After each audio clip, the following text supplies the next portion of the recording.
নমস্কার আমার প্রিয় বন্ধুরা, আমি ডক্টর পঞ্চমী। আজকে মেমোরি উইকনেসনেস বা মেমোরি লস হয়ে যাওয়ার সমস্যা নিয়ে আলোচনা করব এবং কয়েকটি মেডিসিনও বলবো যে মেডিসিনটি ব্যবহার করলে আপনার মেমোরি উইকনেসনেসের সমস্যা একেবারেই চলে যাবে। ফার্স্টেই বলি, যদি আপনার এজের কারণে যদি আপনি ভুলে যাচ্ছেন, অর্থাৎ যারা একটু এজেড পার্সন আছেন তাদের যদি ভুলে যাওয়ার সমস্যা হয়ে থাকে, তাহলে এটা একেবারে ন্যাচারাল জিনিস, কারণ এটা বয়স হওয়ার সঙ্গে সঙ্গে হয়ে থাকে, এটাতে প্যানিক হওয়ার কিছু নেই।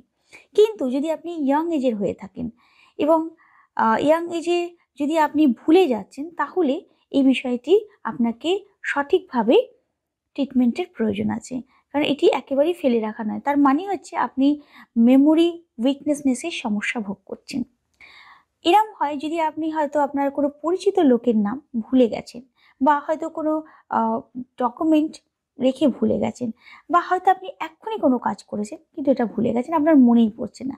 যদি এইরূপ সমস্যা হয়ে থাকে তাহলে অবশ্যই আপনি ট্রিটমেন্ট করান, কারণ এটি অবশ্যই প্রপার ট্রিটমেন্টের প্রয়োজন আছে। এবং আজকে আমি কয়েকটি মেডিসিনের কথা বলবো, যে মেডিসিনটি নিলে আপনার মেমোরি লস হওয়ার সমস্যাটা একেবারেই চলে যাবে। মেমোরি লস বা মেমোরি উইকনেসের কারণ অনেক আছে, তার মধ্যে যেগুলি বিশেষ করে দেখা যায় তা হচ্ছে স্লিপলেসনেস। যাদের ধরুন ঘুম একদম ভালোভাবে হয় না, তাদের ক্ষেত্রে এই সমস্যা হতে পারে। বা যারা খুব অ্যালকোহলিক, অর্থাৎ প্রচণ্ড অ্যালকোহল খান, তাদের ক্ষেত্রেও কিন্তু এই সমস্যা হতে পারে। আবার যারা ধরুন কোনো হয়তো বিশাল রোগ থেকে উঠেছেন, যেমন ধরুন ক্যান্সার, যদি কেমোথেরাপি নেওয়া হয় তাদের ক্ষেত্রেও কিন্তু ভুলে যাওয়ার সমস্যা দেখা যায়।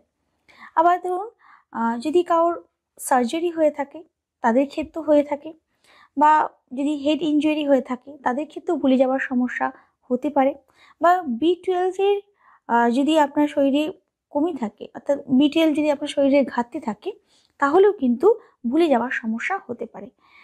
এবং অনেক সময় দেখা যায় যে যারা হয়তো অনেক দিন ধরে মেডিসিন নিচ্ছেন, তাদের সাইড এফেক্টের কারণেও কিন্তু ভুলে যাওয়ার সমস্যা হতে পারে।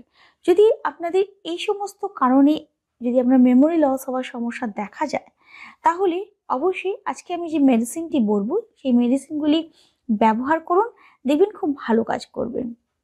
আজকে আমি যে মেডিসিনটি বলবো সেই মেডিসিনটি আপনাদের একটা কম্বিনেশন মেডিসিন, মানে মেডিসিনগুলিকে একসঙ্গে অ্যাড করতে হবে।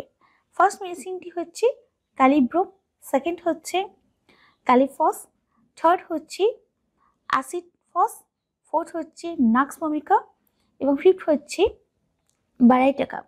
এই প্রত্যেকটি মেডিসিন আপনি 30 পোটেন্সিতে নেবেন এবং একটা খালি বোতলের মধ্যে একদম ইকুয়ালভাবে মেশাবেন। যদি 5 ml আপনি কোনো মেডিসিন নেন, তো প্রত্যেকটা মেডিসিনই আপনি 5 ml করে নেবেন এবং নিয়ে ভালো করে এটাকে মিক্স করবেন এবং দিনে 3 বার 3 ফোঁটা করে মেডিসিনগুলি নিন। দেখবেন আপনার খুব ভালো ফল হয়েছে এবং এটাকে রেগুলার নেবেন প্রায় 1 মান্থ। 1 মান্থ পর আপনি বুঝতে পারবেন যে আপনার শরীরে কী এফেক্ট হচ্ছে, আপনি ভুলে যাচ্ছেন কি না, আপনার যে ভুলে যাওয়ার সমস্যাটা ছিল সেটা আস্তে আস্তে যাচ্ছে কিনা। অবশ্যই এই মেডিসিনটি ব্যবহার করে দেখুন। এই 5টি মেডিসিন একসঙ্গে মিশিয়ে এই মেডিসিনটিকে ব্যবহার করুন, দেখবেন খুব ভালো ফল পেয়েছেন এবং আপনার যে মেমোরি লস হওয়ার সমস্যাটা হচ্ছে সেটা একেবারেই চলে গেছে। তো আজকের মতন এইটুকুই বন্ধুরা, কাল আবার একটি নতুন ভিডিও নিয়ে আসবো। ততক্ষণ খুব ভালো থাকবেন, সুস্থ থাকবেন। আর যদি আপনাদের আমার ভিডিও ভালো লাগে তাহলে একটা লাইক, কমেন্ট আর শেয়ার করতে ভুলবেন না। নমস্কার।